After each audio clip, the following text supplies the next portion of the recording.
Assalamualaikum warahmatullahi wabarakatuh. Innal hamdalillah nahmaduhu wa nasta'inuhu wa nastaghfiruh wa na'udzu billahi min shururi anfusina wa min sayyiati a'malina. May yahdihillahu fala mudilla lahu wa may yudlil fala hadiya lahu. Asyhadu an la ilaha illallah wahdahu la syarika lahu wa asyhadu anna Muhammadan 'abduhu wa rasuluhu, amma ba'du fa inna khairal kalami kalamullah wa khairal huda huda Muhammadin sallallahu alaihi wasallam.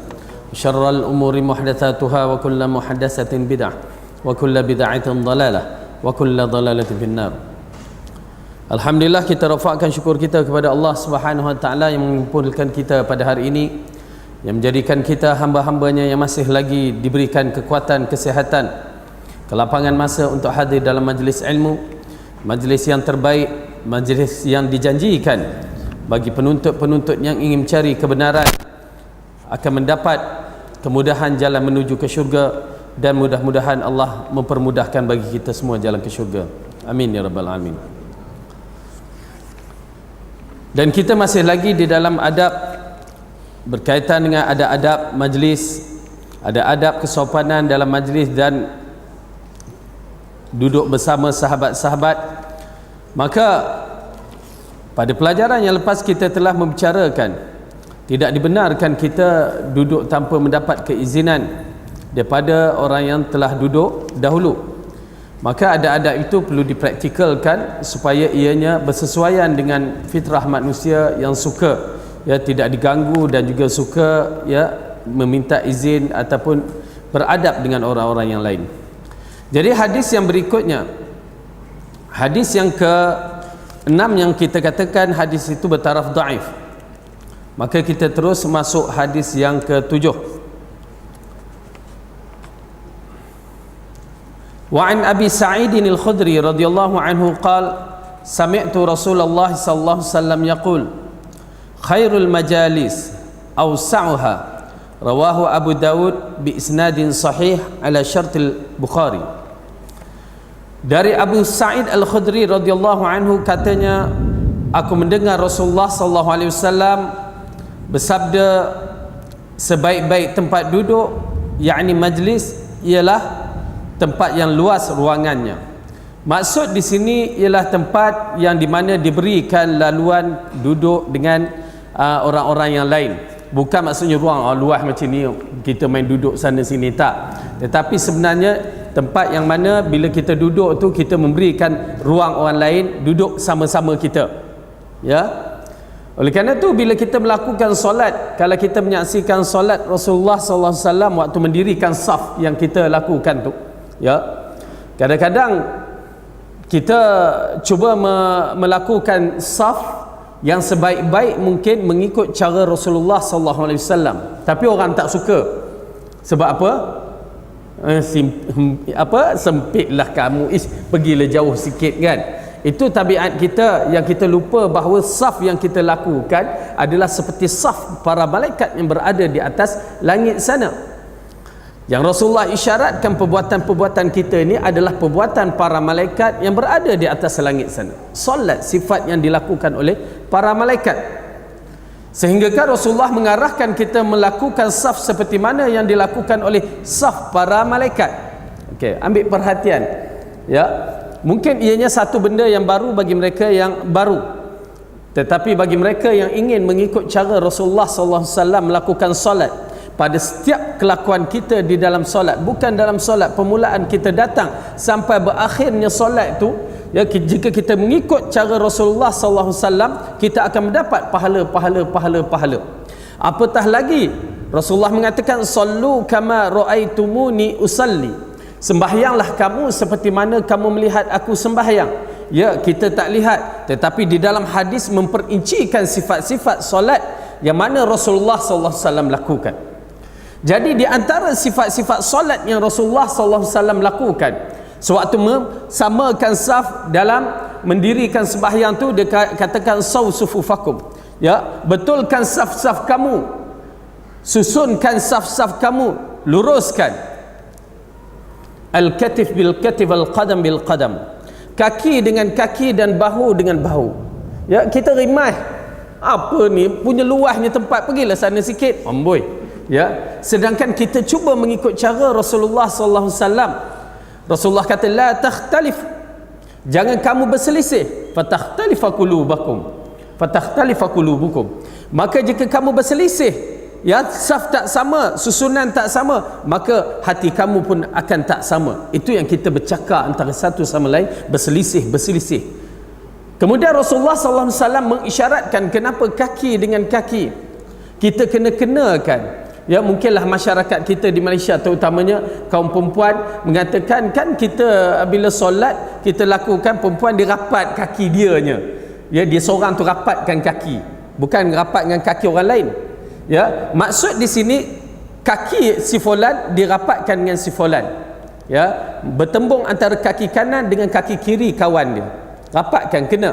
Kalau mengikut dalam riwayat yang lain, asal daripada Ibnu Abbas, kalau Ibnu Umar kalau tak salah, jika dicucukkan anak panah tu pada buku lali, dia akan bertembus dengan buku lali kawannya. Maksudnya dia ambilkan perhitungan saf itu dikira melalui buku lali sama.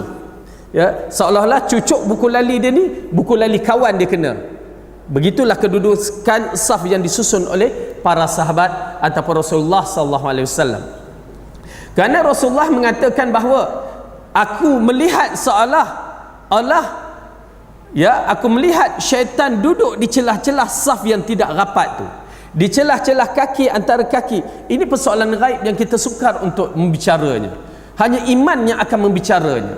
Kalau kita yakin akan hadis Rasulullah, kita akan ikut sami'na wa ata'na. Tetapi masalahnya kita dah, wallahu alam, mungkin disebabkan kaki dengan kaki itu rapat, rasa panas ke apa ke, ya, wallahu alam. Ya, tetapi bila kita, Rasulullah katakan aku melihat seolah-olah di celah-celahmu, bukan seolah lagi, syaitan menduduki di celah-celahmu seperti seekor anak kambing. Ya, dia duduk celah-celah, dan itulah syaitan yang mengganggu dalam siri solat kita. Dan itulah yang menyebabkan hati kita yang selalu diporak-perandakan tidak sama antara kita semua. Oleh kerana itu, tuan-tuan dan perempuan, masalah ini masalah ittiba'ur rasul, persoalan gaib yang kita kena beriman, yang kena ikut. Ya, bagaimana adakah syaitan tu, bagaimana itu soalan kedua. Tapi ittiba', mengikut cara Rasulullah, adalah dituntut. Al-katif bil katif, bahu dengan bahu, al-qadam bil qadam, kaki dengan kaki. Maka asalnya wanita kena faham, ya, kaum muslimat kena faham, bila Rasulullah sallallahu alaihi wasallam mengatakan sallu kama raaitumuni usalli, sembahyanglah kamu seperti mana kamu melihat aku sembahyang. Kita kena faham elok-elok bahawa Rasulullah sallallahu alaihi wasallam adalah Rasul yang diutuskan oleh Allah. Bila dia nak membezakan antara perempuan dengan lelaki, dia akan bezakan. Tetapi bila lafaz tu adalah lafaz umum untuk lelaki, perempuan kena ikut cara lelaki. Itu pasal bila kita menyaksikan Assalamualaikum, lafaz itu untuk lelaki, kaf, kum, ya, tetapi digunakan untuk perempuan. Digunakan juga untuk perempuan. Kita lafaz Assalamualaikum pada golongan perempuan, kerana lafaz itu untuk lelaki boleh digunakan untuk perempuan.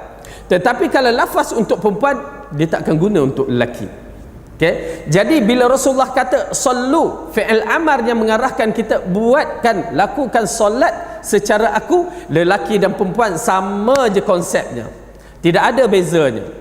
Bila Rasulullah mengasingkan, barulah ada bezanya.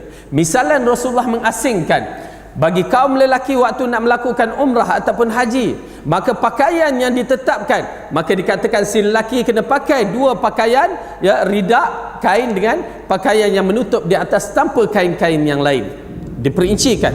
Dan wanita, maka dia boleh pakai apa saja kecuali sarung tangan dan niqab. Jadi Rasulullah perincikan, membezakan. Jadi begitu juga dalam bab ini kita kena faham, kalau Rasulullah tak perincikan, maka kita mengikut cara Rasulullah sallallahu alaihi wasallam.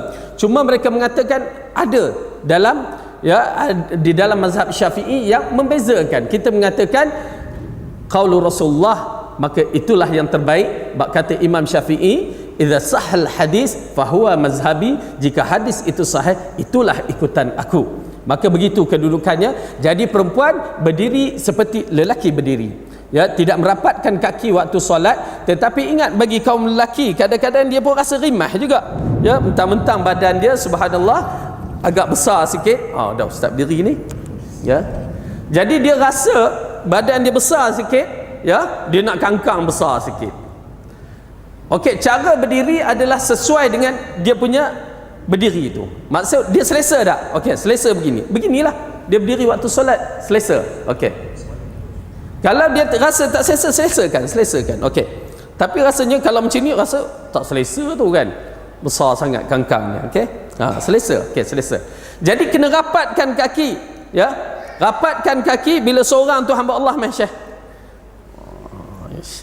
Syekh ni popular kat ni, kat Facebook. Sorry. Okey, rapatkan kaki, ya, rapat, kena rapat begitu. Ingat, para muslimah sama je hukumnya, ya, kita rapatkan, jangan rimah kamu ni. Okey, oleh kerana tu bila kita nak sembahyang, pastikan bau kita selesa. Bukan bahu je, bau kita selesa, supaya orang yang duduk sebelah kita pun selesa. Jadi dia rapat kaki macam tu, dengar bau, bau pun dah kena dah, ya.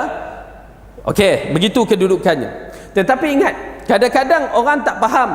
Kita cuba nak merapatkan kaki, lari sikit kaki, kita pun rapat lagi, lari lagi, rapat lagi. Janganlah dikejar dia tu, ya. Kalau dia lari juga, biarkan, ya, cuba rapat sekali lagi, dah dia lari, dah cukup. Pasal pernah berlaku sahabat-sahabat kita yang waktu di Pakistan dulu, rapat, ya, dia lari, rapat lagi, lepas tu kijak, rapat, kijak, dikijak kaki orang tu. Kan? Jadi kita melihat dalam bab itu, ya, bila orang tak faham, kita buat sekali dua dah, ya, kita tak bersalah bila orang tak mau ikut, ya, kerana mereka tak faham. Mudah-mudahan Allah ampunkan dan Allah bagi petunjuk. Jadi itu kaedah dia. Jadi Rasulullah sallallahu alaihi wasallam bila berdiri melakukan solat, dia kata lembutkan bahu kamu, menghormati kawan-kawan kamu. Terpaksa bila kita solat agak rapat, lembutkan, agak crowded sikit, ya, lembutkan bahu kita. Jangan kita kan nak besarkan juga, tak selesa.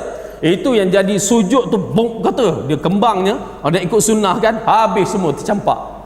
Okey, jadi lembutkan bahu kita, dan tak apa, ya, ketat-ketat, ya, sendat yang macam itu, itulah yang terbaik, sifat solat saf yang terbaik.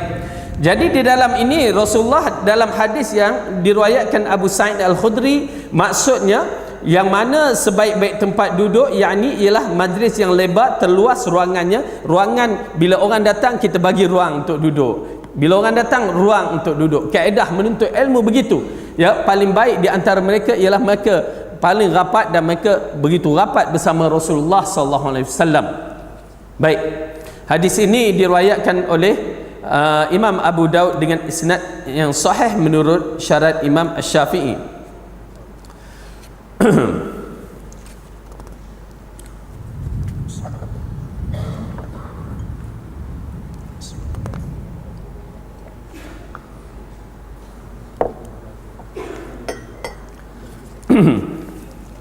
Hadis yang berikutnya,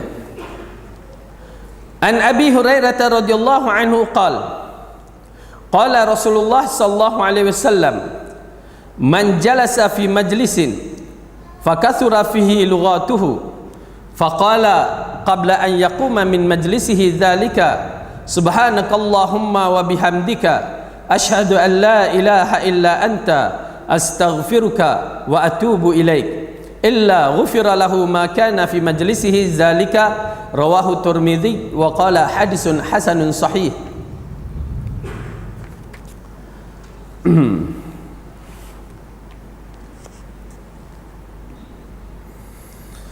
Dari Abu Hurairah radhiyallahu anhu, katanya Rasulullah sallallahu alaihi wasallam bersabda, barang siapa yang duduk di dalam satu majlis lalu banyak laranya yang tidak bermanfaat dalam majlis tadi, lalu ia mengucap sebelum berdiri meninggalkan majlis itu demikian, ya, subhanakallahumma wa bihamdika asyhadu an la ilaha illa anta astaghfiruka wa atubu ilaik, ataupun maha suci engkau ya Allah, dan aku mengucapkan segala puji-pujian padamu, Aku memohon bahawasanya tiada Tuhan melainkan Engkau. Aku menyaksikan bahawasanya tiada Tuhan melainkan Engkau. Aku memohon ampun serta bertaubat kepadamu, ya, melainkan orang tersebut pasti diampunkan untuknya apa-apa, yakni dosa yang diperolehi dari majlis yang sedemikian tadi. Hadis diriwayatkan oleh Imam At-Tirmidzi dengan mengatakan hadis hasan sahih. Baik, di dalam hadis ini menceritakan adab-adab kita berada di majlis. Memang tidak dinafikan akan berlaku. Kalau Rasulullah kata ada lara tu, kita kalau duduk dengan kawan-kawan kita memang ada lara. Maksudnya lara berseloroh kata-kata yang ialah berbagai kata-kata yang mana mencuit perasaan untuk menggelakkan orang ataupun apa-apa juga, maka ia dikategorikan lara. Okey. Namun begitu, kita kena faham bahawa majlis-majlis begitu kita berjumpa dengan sahabat-sahabat ada kebaikannya. Bagi mereka dalam usia-usia yang tua ni, dia digalakkan bertemu selalu dengan orang-orang kawan-kawannya yang lama, kerana dia tak boleh duduk di rumah, ya, kerana dikatakan kalau kita usia-usia tua ni duduk di rumah saja, ya, balik-balik menghadap dinding, balik-balik menghadap esro ke apa, dia mencepatkan nyanyuk, ya, bagi orang-orang yang dah tua. Oleh kerana itu digalakkan duduk bersama kawan, ya, discuss apa semua, sembang, buka cerita lama, tak apa, tak menjadi masalah. Tetapi akan berlaku lara di dalamnya. Namun begitu, kaedah-kaedah yang disebutkan dalam hadis ini, bila kita berada dalam majlis, kena ingat ada adab majlis. Ada adab majlis yang akan diampunkan oleh Allah, akan dirahmati oleh Allah, ya. Memang kita tujuan untuk bertemu, maksudnya silaturahim, ya. Bila kita ada tujuan nak silaturahim, ya, besar pahalanya di sisi Allah, ya. Walaupun minum satu cawan teh tarik je, tetapi besar pahala dia di sisi Allah. Di mana di sana apa yang penting, syarat dia kena ada adabnya. Lara akan berlaku, tak nafikan, tetapi di sana jangan ada perkara yang haram. Itu yang paling penting. Jangan ada perkara yang haram. Perkara yang haram sama ada di dalam majlis itu arak ke ataupun makanan yang haram, ya, kita cuba elakkan sima'atul yang pendengaran yang haram. Okey. Kemudian yang kedua, jangan ada benda yang haram, ialah perkataan-perkataan yang menyuruh kepada kejahatan, yang mencegah daripada kebaikan, ya, bukan amar ma'ruf nahi munkar, terbalik. Jadi itu di antara perkara yang dilarang. Yang ketiga, tiada perkara yang dilarang juga dalam bentuk mengumpat, mencela manusia. Okey, ia termasuk kategori-kategori yang mana majlis yang paling jahat dan paling tidak baik. Okay. Tetapi kalau majlis tu penuh dengan nasihat, itu yang terbaik, seperti majlis kita. Tetapi kalau majlis itu, ya, lara sahaja, maka di sana ada jalan penyelesaiannya. Kalau ada dosa, mengumpat, penyelesaian dia bertaubat dan berjumpa orang yang kita umpat. Tetapi dalam majlis yang lara sahaja, maka di sini Rasulullah memberikan jalan. Barang siapa yang duduk di suatu majlis, majlis ni bahasa Arab maksudnya tempat duduk, ya. Majlis ni ialah satu tempat duduk, ya. Kemudian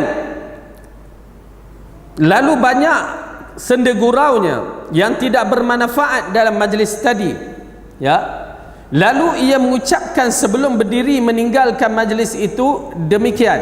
Maksud dia mengucap, kalau 5 orang mengucap dengan ucapan ini, bukan dia pula wakil pada untuk 5, tak. Okey, itu pasal bila kadang-kadang kita dalam habis je majlis ada yang mengarahkan, okey, baca tasbih kafarah. Sebenarnya ianya dah memang ada dalam minda kita, mana-mana majlis yang kita duduk, baca tasbih kafarah. Walaupun duduk di luar tu 2 orang, habis baca, kerana kita tak tahu, mungkin ada lara di dalamnya.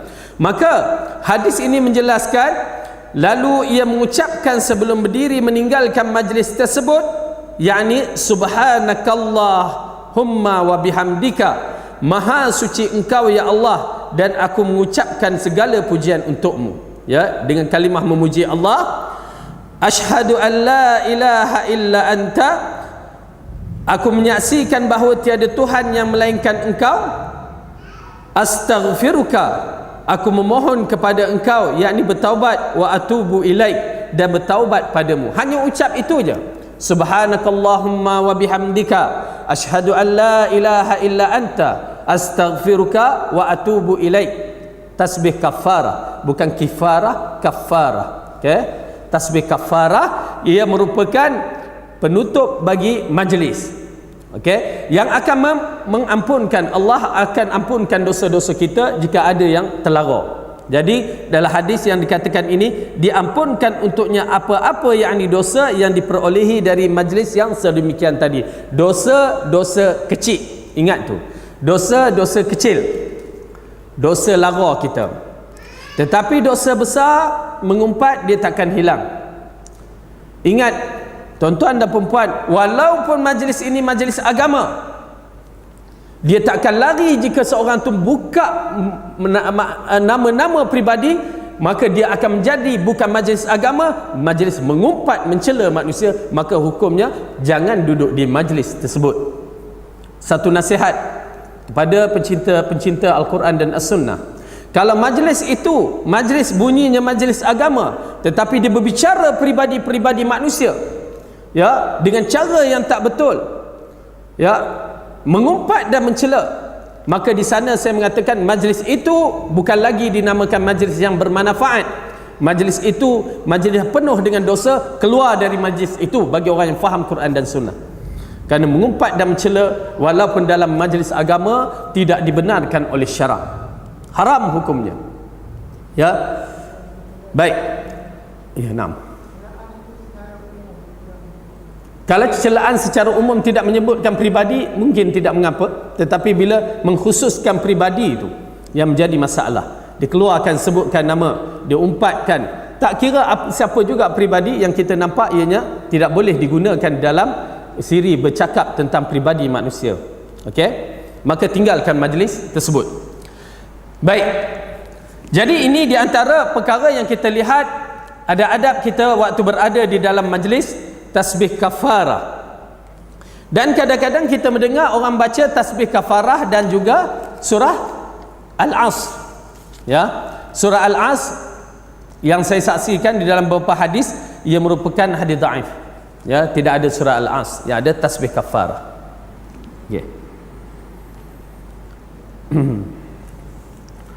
Wa an Abi Barzah radhiyallahu anhu qala kana Rasulullah sallallahu alaihi wasallam yaqulu bi akhiratin idza arada an yaquma min al majlis subhanakallahumma wa bihamdika ashhadu an la ilaha illa anta astaghfiruka wa atubu ilaik. Faqala rajulun ya Rasulullah innaka la taqulu qawlan ma kunta taqulu fima madha. Qala dhalika kaffaratun liman yakun fil majlis. Rawahu Abu Daud wa rawahu al-Hakim Abu Abdullah fi mustadrak min riwayatin Aisyah radhiyallahu anha wa qala sahihul isnad. Dari Abu Barzah, ya, bukan barzakh. Barzakh tu alam barzakh, ni ha, bukan kha. Radhiyallahu anhu katanya Rasulullah sallallahu alaihi wasallam bersabda, pada penghabisannya jikalau beliau hendak berdiri dari majlis, yang artinya yakni bila dia nak tinggalkan majlis, maka dia mengucapkan tasbih kafarah tadi. Kemudian ada seorang lelaki berkata, ya Rasulullah, sesungguhnya Tuhan mengucapkan suatu ucapan yang tidak pernah Tuhan ucapkan sebelum ini. Ya, sahabat nak tahu, adakah ucapan ini satu ucapan khususiah untuk baginda sallallahu alaihi wasallam ataupun ucapan yang bagaimana? Okey, lalu baginda menjawab, yang sedemikian itu adalah sebagai penembus dari apa saja, yakni kekurangan-kekurangan atau kesalahan-kesalahan yang ada di dalam majlis. Maksudnya dengan tasbih kafarah, dia mengampunkan dosa-dosa kita, yang kesilapan-kesilapan yang berlaku, kekurangan dalam siri sembang kita di dalam majlis ataupun perbincangan kita di dalam majlis. Tak kira apa juga majlis. Okey. Jadi dengan arti kata lain, tasbih kafarah berfungsi mengcoverkan kita dari kekurangan ataupun membersihkan kita dari sudut apa yang terkurang dari sudut amalan-amalan dalam siri perbincangan kita. Ia berfungsi seperti mana solat-solat sunat yang kita lakukan, sunat qabliyah wa ba'diyah. yang kita lakukan itu sebenarnya dia mengcoverkan solat fardu kita yang takut ada kekurangannya. Ada tak kekurangan? Tak dinafikan umat akhir zaman ada kurangnya. Solat qabliyah wal ba'diyah itu mengcoverkan. Sembahyang kita tak khusyuk, ya, teringat Manchester United. Sembahyang kita tak khusyuk, berbagai-bagai perkara yang kita teringat, maka ianya merupakan satu gangguan dalam siri solat-solat kita yang menyebabkan alhamdulillah solat qabliyah dan ba'diyah itu datang untuk membersihkan solat kita. Jadi itu dia kebaikan dari sudut apa yang kita lihat solat sunat qabliyah wa ba'diyah. Setengah orang tak nak melakukannya. Jangan begitu, ya tuan-tuan dan perempuan. Kita akan menyaksikan amalan-amalan yang begini amat berharga di hari akhirat kelak, apatah lagi dalam keadaan kita dunia di akhir zaman ini yang tidak tentu kedudukan kita. Adakah kita berada di penghujungnya, penentu antara apa yang dinamakan zaman-zaman fitnah yang akan mencetuskan satu perkara yang menakutkan. Jadi biar kita dapat melakukan di waktu kita senang begini sebelum kita berada di suasana yang lebih menakutkan nanti. Baik, jadi hadis ini diriwayatkan oleh Imam Abu Daud, yang diriwayatkan oleh Imam Hakim, iaitu Abu Abdillah, ya, Imam Hakim Al-Hakim, ya, gelaran dia Abu Abdillah dalam kitab Al-Mustadrak. Imam Hakim, dia bila disebut Al-Hakim ini bukan nama dia Al-Hakim. Al-Hakim satu gelaran kepada seorang imam yang menghafal beratus ribu hadis, ya, itu pasal nama dia Al-Hakim. Ya, dahsyat riwayat Al-Hakim. Kita nak hafal satu hadis pun tak hafal lagi. Ya, saya bagi surah apa ni? Surah apa? Surah Kahfi ke surah Mulk? Ya. Surah Mulk kita nak hafal pun tak hafal-hafal, nak tidur tu kan. Jadi Al-Hakim dia hafal beratus ribu hadis. Subhanallah, Allah bagikan genius pada orang-orang yang terdahulu. Baik. Hadis yang berikutnya, wa an Ibni Umar radhiyallahu anhuma qala falamma kana Rasulullah sallallahu alaihi wasallam yaqumu min majlisi hatta yad'u bihaula'i ad-da'awat Allahumma qsim lana min khashyatika ma tahulu bihi bainana wa baina ma'siyatik wa min ta'atika ma tuballighuna bihi jannatak wa min al-yaqin ma tuhawwinu bihi alaina masa'ib ad-dunya Allahumma matti'na bi asma'ina wa absarina wa quwwatina ma ahyaitana waj'alhu waritha minna waj'al sa'rana ala man zalamana wansurna ala man adana wa la taj'al musibatana fi dinina wa la taj'al dunya akbara hammina wa la mablagha ilmina wala tusallit alaina man la yarhamna man la yarhamuna. Rawahu Tirmidzi wa qala hadisun hasan.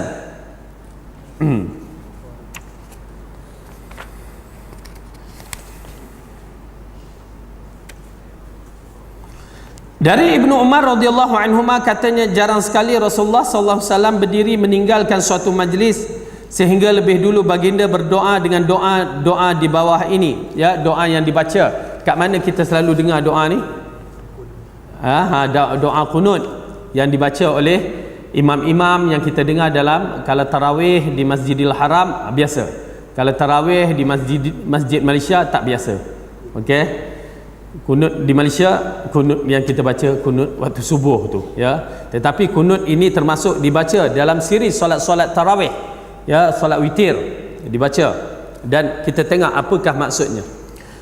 Di antara doa yang Rasulullah baca maksudnya, ya Allah bagikan kepada kami dari takut kami padamu sesuatu yang menghalang antara kami dengan bermaksiat padamu, juga dari taat kami padamu sesuatu yang dapat menyampaikan kami kepada syurgamu. Demikian pula dari keyakinan yang dapat meringankan kami menghadapi bencana-bencana di dunia ini.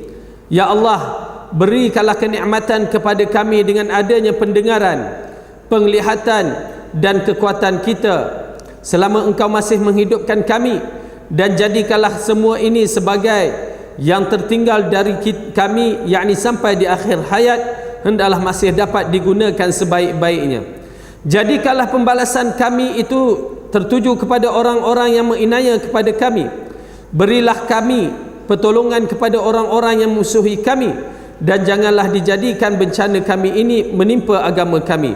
Jangan pula menjadikan dunia ini sebagai sebesar-besar perhatian yang kami menuju padanya, atau puncak dari ilmu pengetahuan kami, sehingga tidak memberi kemanfaat sama sekali untuk urusan akhirat.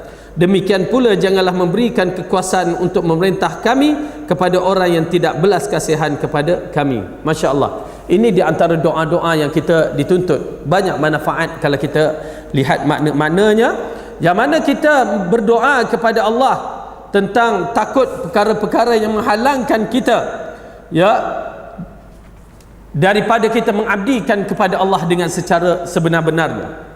Apatah lagi dalam bab ini kita meminta kepada Allah supaya kita dapat melakukan amalan-amalan yang boleh menyampaikan kepada syurga, dan keyakinan kita, menguatkan iman-iman kita supaya berhadapan dengan ujian-ujian yang datang. Subhanallah, tuan-tuan dan perempuan, satu perkara yang perlu kita renung. Kita berada di zaman yang paling kritikal apabila kita menyaksikan Rasulullah sallallahu alaihi wasallam mengingatkan tentang tempoh perjalanan yang berlaku tentang kehidupan umat Muhammad ini. Kita ada tempohnya. Semua Allah telah jadikan ada tempohnya.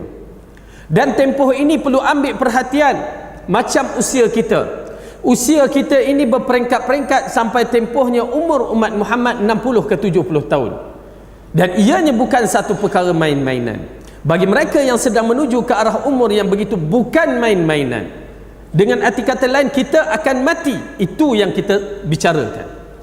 Masalahnya kematian itu datang, adakah kita sudah bersedia? Dengan amalan, dengan pribadi kita sendiri belum tentu menunjukkan kita sebagai ahli syurga. Ilmu yang kita miliki pun belum tentu, ya, bagi saya tapak kaki para ulama silam pun tidak ada. Oleh kerana itu kita kena berhati-hati, kena banyak berfikir, kerana ianya berkaitan dengan percaturan umur umat Muhammad dari bermulanya Rasulullah diutuskan sampai dunia kiamat, yakni bila umat Islam dimatikan. Azan. Bismillahirrahmanirrahim. Alhamdulillah wassalatu wassalamu ala Rasulillah wa ala alihi wa sahbihi wa man wala. Baik, bila kita membicarakan satu perkara yang amat penting, tuan-tuan dan perempuan, kita buka sedikit satu perkara ini. Apabila Rasulullah sallallahu alaihi wasallam ditanya dalam beberapa hadis, termasuk kisah Huzaifah Al-Yamani bertanya terhadap kepada Rasulullah, kerana aku banyak bertanya tentang keburukan, kerana aku takut orang lain tanya kebaikan, aku tanya tentang keburukan. Dan beberapa hadis yang berkaitan dengan tanda-tanda kiamat, yang mana Rasulullah sallallahu alaihi wasallam ditanya tentang khilafah pertama di zaman Rasulullah, hadis di zaman Rasulullah, dan pengakhirnya zaman Rasulullah itu apabila Rasulullah diwafatkan. Apabila Rasulullah mengatakan bilang 6 perkara tanda kiamat, di antaranya pertama sekali dia sebut adalah kewafatanku. Maka sahabat yang mendengar tu Rasulullah wafat, menangis mereka, ya. Belum lagi bicara yang 5 yang lain, baru 1 dah menangis para sahabat mengenangkan perpisahan dengan Rasulullah sallallahu alaihi wasallam. Tetapi bila kita menyaksikan hadis yang lain, kisah Huzaifah, dia bertanyakan tentang, ya Rasulullah, selepas ini adakah kebaikan? Lalu dikatakan dalam hadis yang lain tentang pemerintahan Khulafa Ar-Rasyidin Al-Mahdiin, khilafah di bawah bimbingan wahyu, ianya kebaikan. Itulah zaman di bawah pemerintah 4 sahabat Nabi yang besar, Abu Bakar, Umar, Uthman dan Ali, yang dikatakan dalam lingkungan 30 tahun atau 40 tahun, 30 tahun, ya, lebih kurang. Lepas itu, ya Rasulullah, adakah kebaikan dan keburukan? Ditanya begitu berulang-alik. Rasulullah kata ada, tetapi bercampur dengan keburukan, ataupun dikatakan pemerintahan yang dikatakan pemerintahan berketurunan ataupun beraja. Bila kita menyaksikan pertanyaan itu dijawab oleh Rasulullah, kemudian sahabat bertanya, ya Rasulullah, kemudian selepas itu keburukan, zaman yang seperti fitnah yang besar, di sana berlakunya haraj, pembunuhan, berlakunya berbagai-bagai. Kemudian sahabat bertanya, ya Rasulullah, bagaimana selepas itu? Ada kebaikan? Ya, pemerintahan yang kembali kepada cara Rasulullah. Kemudian itu apa Rasulullah kata? Sahabat tanya, lepas itu ya Rasulullah, kiamat. Subhanallah, seolah-olah tempoh yang dibagi itu mengikut fasa-fasa yang tertentu. Kita menyaksikan fasa di zaman Rasulullah telah wafat baginda sallallahu alaihi wasallam, habis zaman dia. Kemudian bangun zaman Khulafa Ar-Rasyidin Al-Mahdiin, yang dikatakan 4 khalifah ini bangun memerintah dengan penuh kebaikan di bawah bimbingan wahyu, dan mereka telah habis zaman mereka. Dan muncul satu fasa lagi yang dikatakan fasa beraja, sistem beraja, tetapi masih dikatakan di bawah kembalinya mereka kepada wahyu, walaupun berlaku beberapa perkara yang menakutkan ataupun perkara yang zalim, tetapi dia masih lagi dikatakan pimpinan di bawah bimbingan wahyu. Dan berakhirnya zaman pemerintahan yang dikatakan beraja ini bila? Ianya berlaku pada tahun 1924 Masihi, setelah jatuhnya kerajaan khilafah Turki, ya, Osmaniyah, kerajaan Islam yang terakhir di bumi ini, yang dijatuhkan oleh lelaki yang jahat ini, Kamal Atatürk. Pada 1924 jatuhnya kerajaan ini, kerajaan Turki, kerajaan Islam, ya, di bawah Sultan Abdul Hamid II ketiga, begitu. Kemudian bila kita saksikan hadis, sahabat bertanya, apakah berlaku? Waktu inilah dia zaman yang dikatakan zaman fitnah, zaman harash, zaman manusia yang berebut-rebut, orang kafir berebut pada umat Islam. Inilah zaman dia. Zaman yang dikatakan zaman yang menakutkan itu, kita telah berada pada zaman itu. Tuan-tuan dan perempuan, apa persiapan kita? Masalahnya zaman kegelapan bukan masalah gelap zaman ini, terang benderang, tetapi ilmu tidak ada, dia gelapkan kita. Datang orang-orang yang menyeru kepada kejahatan. Rasulullah mengatakan pada zaman itu muncul lelaki manusia-manusia yang menyeru kepada neraka. Siflana ya Rasulullah, beritahu kami sifat-sifat mereka. Mereka adalah berkulit seperti kulit kita dan berlisan seperti lisan kita. Bagaimana nak mengenalinya? Hanya ilmu yang tepat sahaja yang mengenalinya.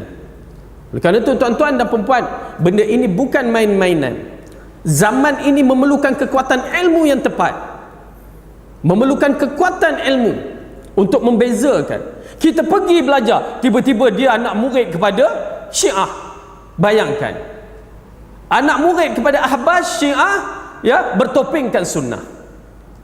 Bagaimana kedudukan tu? Kita ingat dia sunnah, rupanya Syiah secara tak sedar, dengan pakaian dia, Masya Allah, dengan cakap dia. Tuan-tuan dan perempuan, ilmu yang akan membezakan. Belum lagi orang-orang yang datang dengan berjubah berserban, membawa satu benda yang baru. Kita tengok hukum pada jubah dan serban, tidak pada akidah dia, tidak kepada fahaman yang tepat. Kita tengok mereka menyeru kepada penyembahan kubur, berdoa kepada orang yang dah mati. Bukan berdoa untuk Allah ampunkan orang yang mati, tapi minta bantuan kepada orang yang mati. Na'udzubillah min zalik. Kita tak tahu. Kita kata, apa salahnya? Tuan-tuan dan perempuan, tidak ada alasan. Kalau kita tengok hadis tadi, tidak ada alasan orang-orang yang hidup pada masa ini mengatakan kami jahil kalau dia tidak pergi menuntut ilmu. Allah dah bagi segala kekuatan, kehebatan, kemampuan kita nak menuntut ilmu, tapi sayang kita tak nak menuntut ilmu. Abdullah ibnu Maktum, Umi Maktum, seorang yang buta, datang menuntut ilmu kepada Rasulullah. Matanya ada. Kita tengok dalam hadis tadi, doa tu berkaitan tentang penglihatan, pendengaran, yang mana anggota yang paling bermanfaat pada kita. Di saat ini kita akan disoal depan Allah bila kita tak menuntut ilmu. Berbahaya. Dan yang paling menakutkan pada zaman yang dikatakan kacau bilau ini, penyeru-penyeru neraka sedang mengumpulkan orang-orang yang mengikutnya. Istaqim bagi orang yang berada di atas jalan Quran dan Sunnah. Nama lagi duk Masjid Mustaqim kan. Istaqim. Jangan berganjak.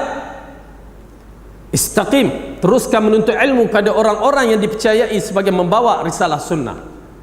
Ingat, kita berada dengan satu peristiwa nanti yang dikatakan Dajjal akan muncul. pada zaman fitnah. Ini yang menakutkan. Zaman fitnah. Tuan-tuan dan perempuan, saya membicarakan ini supaya kita merenung sedikit. Jangan kita dengar, oh orang tu cerita tanda kiamat sekadar begitu saja. Apabila mantan mufti Al-Azhar Mesir telah mengatakan 2 tanda kiamat besar dah keluar, saya sendiri terkejut. Ish, 2 tanda kiamat besar. Yang saya ajar selama ni tanda kiamat kecil tu memang secara kasar hampir habis atau dah habis ataupun mungkin 1-2 saja lagi. Tetapi bila mantan mufti telah mengatakan begitu, terkejut saya sedikit. Saya akan berhati-hati. Bukan apa? Kita kena berhati-hati. Masalahnya persoalan ini bukan di kalangan ulama-ulama Islam yang berbicara, tetapi yang membicaranya saintis barat. NASA telah mengatakan sesuatu tentang apa yang berlaku di galaksi kita yang bermasalah. Seolah-olah benda ini adalah satu benda yang besar. NASA telah membicarakan beberapa perkara dan ada dinukilkan, saya ambil maklumat tu ya di dalam surat khabar Amerika sana yang dikeluarkan dalam YouTube kita, di internet tu, mengatakan, NASA mengatakan, tapi saya belum ambil kira tu, tapi saya ambil berhati-hati dalam bab itu. NASA mengatakan matahari telah terbit belah barat. Terkejut saya. Tetapi kita lihat matahari masih lagi terbit sebelah timur. Tak apa, tetapi mengisyaratkan satu perkara sedang dibicarakan. Bukan orang Islam, orang kafir pun sendiri membicarakan. Bahkan kalau kita tengok pada tahun 2012, kalender yang dikatakan kalender Maya membicarakan kiamat akan berlaku pada 2012. Ini satu benda yang berat bagi kita, satu benda yang besar. Jangan pandang remeh. Apabila teringat dalam kisah Salman Al-Farisi sewaktu mencari ilmu, pada Tok Guru yang terakhir dia bertanya, ya wahai Tok Guruku, ke mana aku perlu pergi selepas kamu ini jika kamu meninggal? Lalu Tok Guru mengatakan, wahai Salman, aku merasakan Nabi akhir zaman sudah hampir muncul. Tok Guru tu kata Nabi akhir zaman hampir muncul, maka pergilah kamu ke Yathrib. Dia kata hampir muncul. Nabi Muhammad telah muncul di Mekah 13 tahun dah. Subhanallah, menarik. Rasulullah dah muncul 13 tahun di Mekah dan baru dia muncul di Madinah. Dengan arti kata lain, bila orang membicarakan di kalangan ulama mula menyentuhkan tanda-tanda kiamat besar, berhati-hati. Ia bukan satu main-mainan. Mungkin dia sudah muncul, kita yang tak perasan. Cuma saya mengatakan bukan menakutkan kita, tetapi buat kerja seperti biasa. Kita sentiasa bersihkan diri kepada Allah. Bahkan dengan adanya benda-benda ni menjadikan kita begitu cuba bersihkan diri kita. Setiap amalan kita akan menjadi lebih baik. Yang saya takut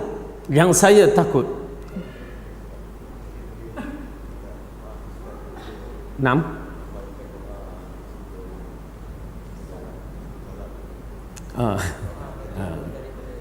Okey, sabar. Okey. Oh, semangat, insya-Allah, semangat tu.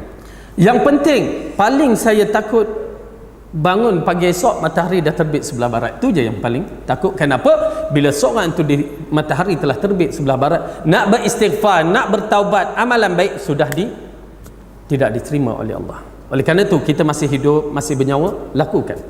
Dan peristiwa yang paling takut juga ialah kemunculan Dajjal. Dan Dajjal tidak akan muncul seperti orang jahil, orang kafir. Kalau dia datang bentuk Bush, kita tolak, kita push dia. Kalau datang bentuk Obama, kita boleh tolak.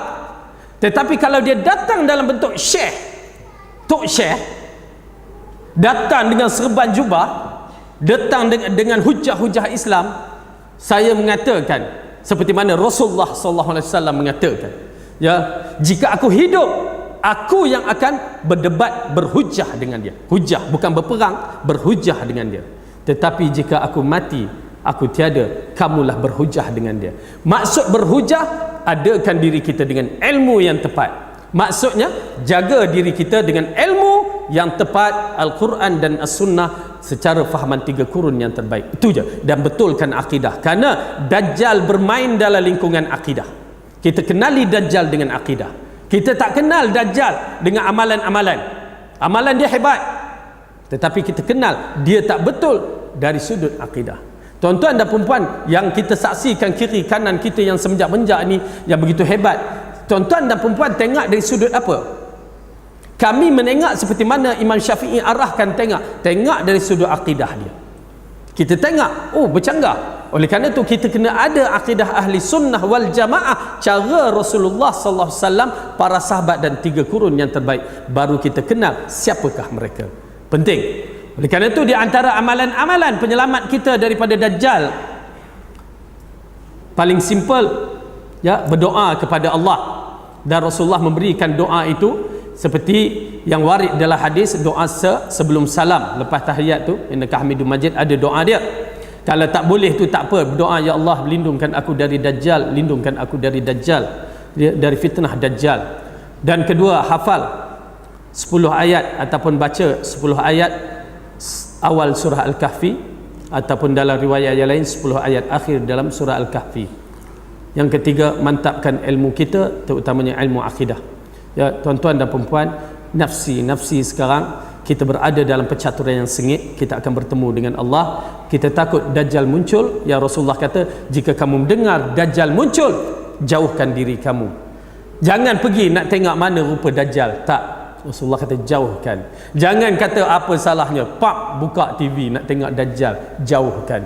Kenapa? Benda ni berbahaya, kerana ditakuti bila dia berhujah kamu akan mengikut. Sehingga kan Rasulullah mengatakan, orang yang menyangkakan dirinya dah berada di atas betul, iman dia kuat, rupanya dia dah bersama dengan dajjal.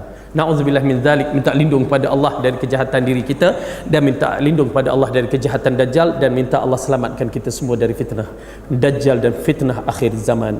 Wallahu a'lam bissawab. Aqulu qawli hadza wa astaghfirullahu li wa lakum. Assalamualaikum warahmatullahi wabarakatuh. Subhanakallahumma bihamdika asyhadu an la ilaha illa anta